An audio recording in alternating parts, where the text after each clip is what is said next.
Olá, muito bom dia. Hoje é sexta-feira, hoje é dia de Dialogando. É muito bom estar com vocês aqui de volta. É um prazer nessa manhã você abrir a sua casa para a gente entrar, para tomar aquele café junto e dialogar sobre assuntos com certeza que vão ser de relevância para a sua vida, para o seu entendimento, para o seu conhecimento. Eu só quero assim agradecer muito a Deus pela tua audiência, pelo teu carinho mais uma vez de estar com a gente aqui nesse programa que tem abençoado tantas vidas, e nessa manhã eu não tenho dúvida que vai ser algo muito edificante para a tua vida também. Eu queria agradecer os convidados que estão aqui mais uma vez. Professor Jefferson, obrigado por estar aqui mais uma vez. É um prazer muito grande, a gente sempre aprende demais contigo, né? No bate-papo, ali fora, o programa já começa ali, né? A gente leva uma vantagem maior do que, né, as pessoas que nos assistem, porque ali fora a gente já bate um papo. Muito bom ter você aqui com a gente. Eu que agradeço estar aqui mais uma vez, é um prazer muito grande, pastores. Para mim a área de educação é a área que exige uma coisa que é muito diferenciada, que é a paixão, é o amor, mas especialmente o cuidado em cuidar das pessoas.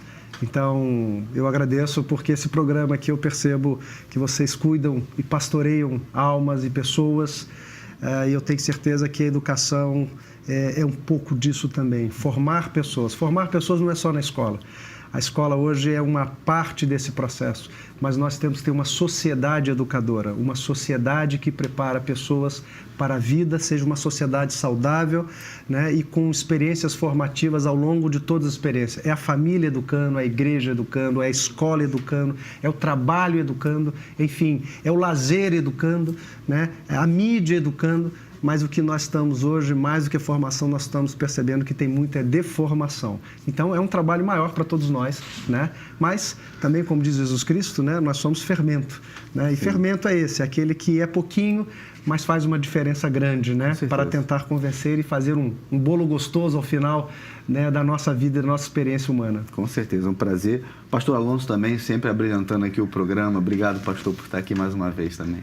É sempre um prazer, pastor Ricardo. Professor Jefferson, como o pastor Ricardo disse, é sempre aprendizado estar aqui e de poder dialogar com pessoas tão especiais nesta manhã, poder falar de algo tão relevante, tão importante, né, para a nossa sociedade. Eu gostaria antes de inteirar no assunto, a gente vai estar falando sobre educação e carreira, eu gostaria também de estar, né, convidando a todos aí e divulgando o trabalho que vai ter um jantar e uma palestra coach com o pastor Lincoln, pastor Manuel Lincoln, vocês conhecem, ele já teve várias vezes aqui no programa. O tema será Homens Ilustres, vai ter um jantar. Vai ser dia 15 de dezembro, às 19h30, no Palace Hotel. Então, você pode acessar o www.alarguefronteiras.com.br, www.alarguefronteiras.com.br. Lá você vai se informar, ver a questão do valor da inscrição. Vai ser um jantar e uma palestra muito abençoado. Homens Ilustres, você vai crescer, vai aprender, que está sendo maravilhoso esse trabalho que o pastor Lincoln tem feito. Então, vamos lá. A gente está falando hoje sobre educação e carreira. Muitas pessoas falam sobre a educação como um dos principais agentes transformadores da sociedade. Isso não nos resta dúvida, né? Estávamos falando muito sobre isso, que a importância da conscientização do ser humano, da educação, enfim. Mas a gente tem observado, né, assistindo os telejornais, enfim, a crise que o nosso país está enfrentando em, não digo todos os segmentos, mas em vários segmentos. E aí a gente vai inserir a educação nisso aí. Aí eu tenho uma pergunta aqui, que é o seguinte, vocês fiquem bem à vontade.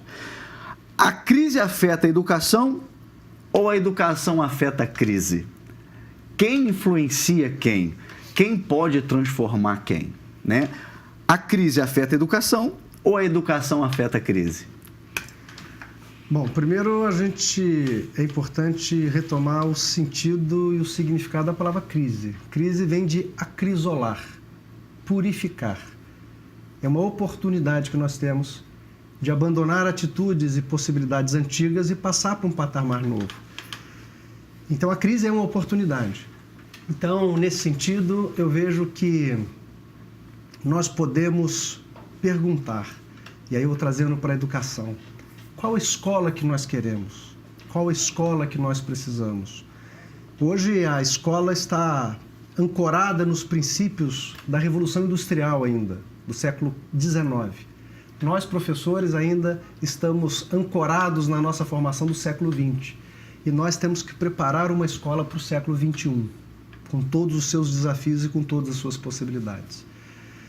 Nós estamos vivendo uma crise moral, uma crise da família, uma crise da sociedade, uma crise ambiental. Crise ética.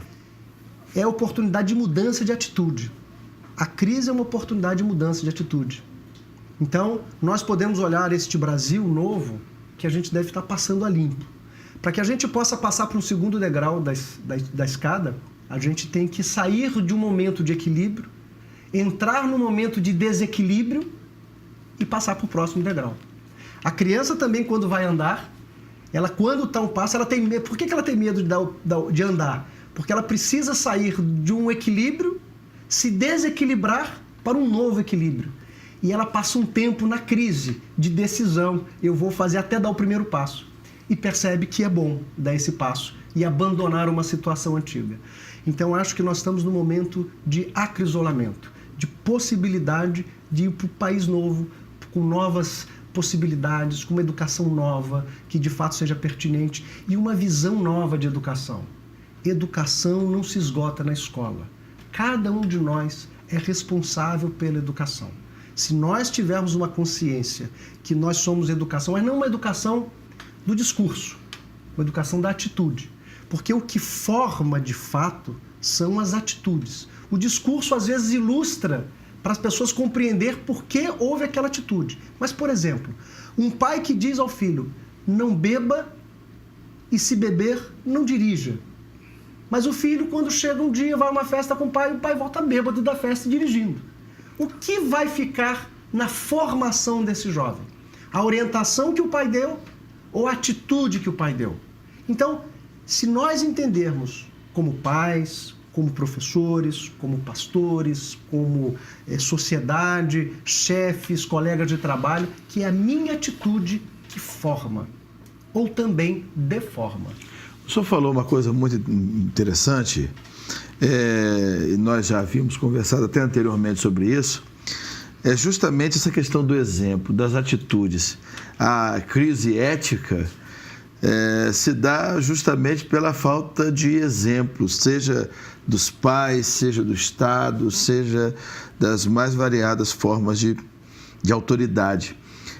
E é justamente isso que foi muito criticado por Jesus com respeito à atitude dos fariseus, né? Porque o que justamente os fariseus faziam, né? Eles ensinavam. E em um determinado momento Jesus disse assim, na cadeira de Moisés se sentam os escribas e os fariseus. Façam o que eles digam, mas não façam o que eles fazem, né? Na cadeira de Moisés, representando assim, a autoridade da lei, a autoridade dos mandamentos. Justamente por isso, Jesus criticou este comportamento porque as intenções eram diferentes das ações. Muitas vezes isso acontece na nossa sociedade. As intenções, as motivações, elas não acompanham as ações. E por isso não há convencimento. O exemplo arrasta. Não existe convencimento porque muitas vezes a pessoa fala, a autoridade fala o que deveria fazer, mas não faz. Por isso que a educação ela é tão importante. Por isso o papel do professor é tão importante.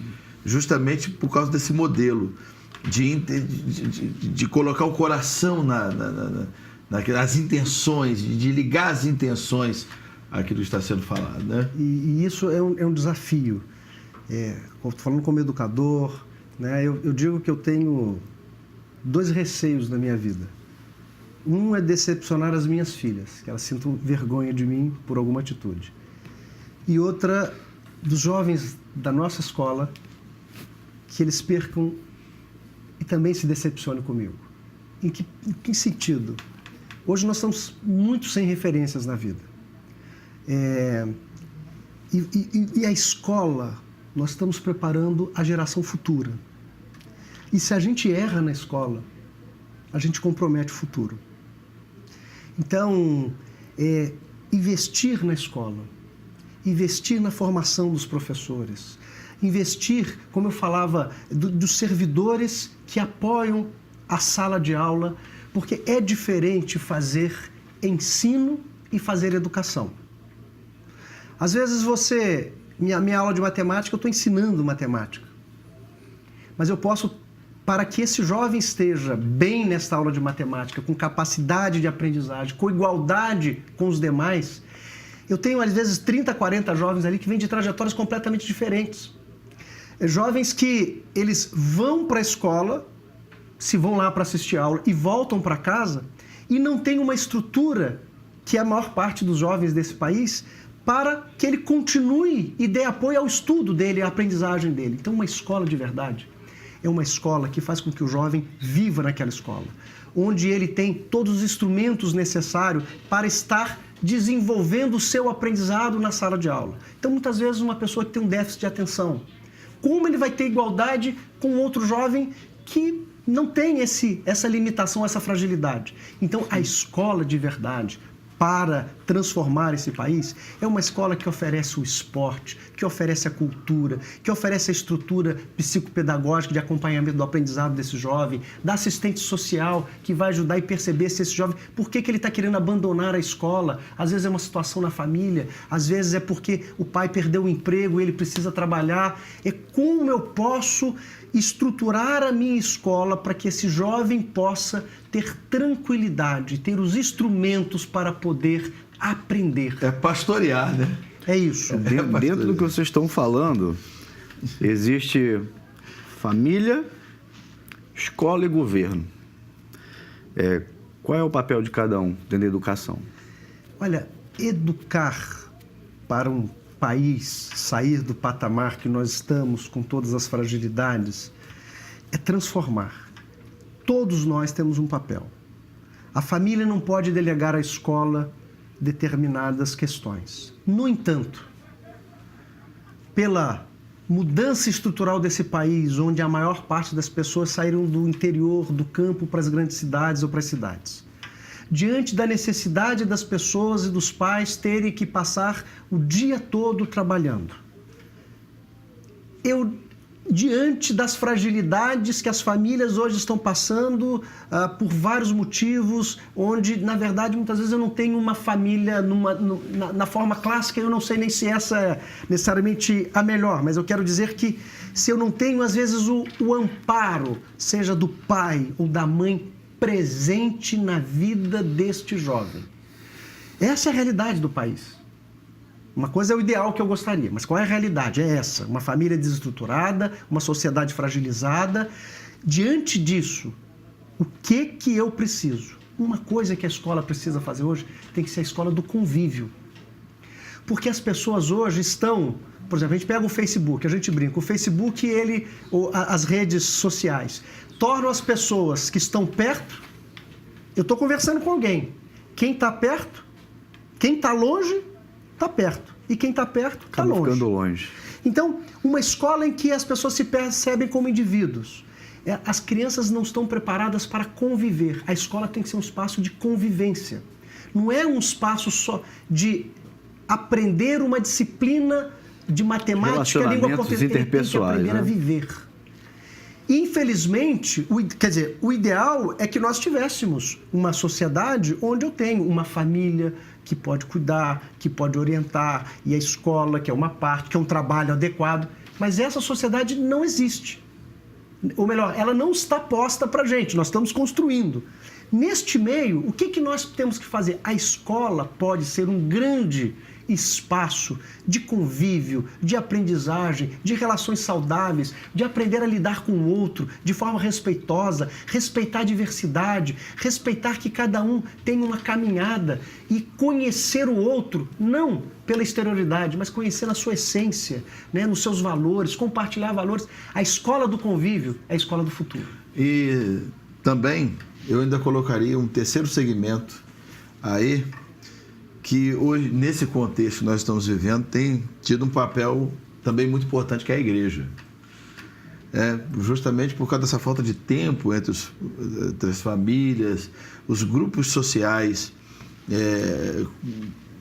ali da igreja, das faixas etárias da igreja, adolescentes, jovens, também ajudam muito, auxiliam muito nesse comportamento ético, nesse direcionamento ético, junto com a escola. Eu só falar uma coisa muito importante, uma escola que também não direciona um comportamento ético, apenas ela transmite conhecimento, mas que também, junto desse conhecimento, também não estabelece certos limites éticos, ela só vai ser uma geradora de informação, né? Pastor, a escola que só trabalha isso aqui e não trabalha isso aqui, não é educação.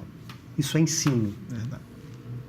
Você muitas vezes faz com que, eu converso com os jovens lá, falo assim, olha, às vezes você entra numa empresa, num trabalho, pela competência técnica e pelo seu conhecimento.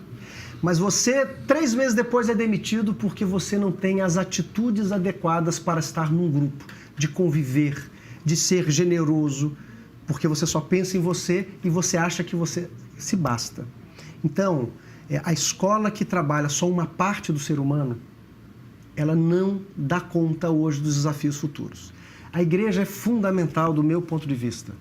E aí, das várias denominações religiosas, a importância é o seguinte, é um local de convívio, onde as famílias se encontram, onde as crianças brincam, onde ele percebe que tem um tecido social, tem bons exemplos, você fala de coisas boas. Por que eu vou condenar um convívio? Pelo contrário, hoje as crianças estão expostas a quê? A uma mídia que passa só, lógico, quer mostrar a realidade do mundo, mas fica focando em determinados padrões de comportamento que acaba que o jovem ele precisa ter acesso a um conjunto de outras possibilidades. Vou dar um exemplo. Tem jovens que foram para a escola, lá para o IFE, fazer o curso técnico de informática, o curso técnico de química. E lá ele pôde ter uma aula de pintura, de música. E ele percebeu que ele quer ser músico. E aí ele foi para a nossa unidade de Guarulhos fazer licenciatura em música. Mas ele foi para lá pensando em fazer informática. Mas por que ele foi pensando em informática? Porque talvez foi isso que ele teve acesso. Mas quando ele chega numa escola que oferece para ele um conjunto de oportunidades formativas... Para ele se conhecer... E aí ele percebe que ele pode fazer muitas outras coisas. Essa é a escola de verdade. É a escola que apresenta para esse jovem. Por exemplo, ele chega lá hoje, na escola lá do IFE, e ele pode participar de uma orquestra de violões. Ele vai conhecer a música popular brasileira, ele vai conhecer os clássicos, vai conhecer as músicas atuais. Ele vai poder gostar de outras coisas. Por que ele tem que gostar somente daquele ritmo que é da moda, que bate no rádio, que bate na televisão? Acaba que ele aprende isso. E muitas vezes, mas os jovens hoje eles não gostam, só gostam disso. Eles só gostam disso porque eles só ouvem isso. Só teve acesso a isso. Agora, numa escola que permite a ele, uma sociedade que oferece um conjunto de outras possibilidades, é como o seguinte, olha, eu só ofereço quibe para esse menino. Quando ele chegar numa festa, ele vai olhar o quibe e vai dizer, eu só quero quibe. Porque eu não sei o gosto do pastel, eu não sei o gosto do rissole, da coisa. Eu não sei o gosto de um sanduíche natural, eu só como aquilo. É tão maravilhoso a gente poder ouvir tanta coisa importante que tem acontecido lá no IFE, né? Do campus aqui do centro, através da tua vida. E a gente só tem a agradecer. Pena que o programa já está terminando. Né? Pastor Alonso sabe da alegria que eu tenho em ter o senhor aqui, em ter o professor Jefferson aqui, mas o desejo do nosso coração é que o Senhor continue capacitando a sua vida, te dando saúde, abençoando a sua casa, te dando essa sabedoria, esse vigor, né? Essa alegria que o Senhor tem em trabalhar. A gente só tem que te agradecer muito pela sua participação mais uma vez. Muito obrigado. Eu tenho certeza que todos aqueles que nos assistiram, com certeza saíram daqui muito enriquecidos. Tudo que o senhor falou, muito obrigado mesmo. Pastor Alonso, obrigado também pelo carinho, pela atenção de sempre. Estamos juntos sempre, tá? Que Deus abençoe. Muito obrigado, professor Jefferson, mais uma vez. Você que esteve com a gente nessa manhã, muito obrigado. A gente entende que através do diálogo, através do conhecimento, através da educação, a educação é um agente transformador da sociedade. A gente acredita nisso. Nunca se esqueça que dialogando a gente chega lá. Um abraço.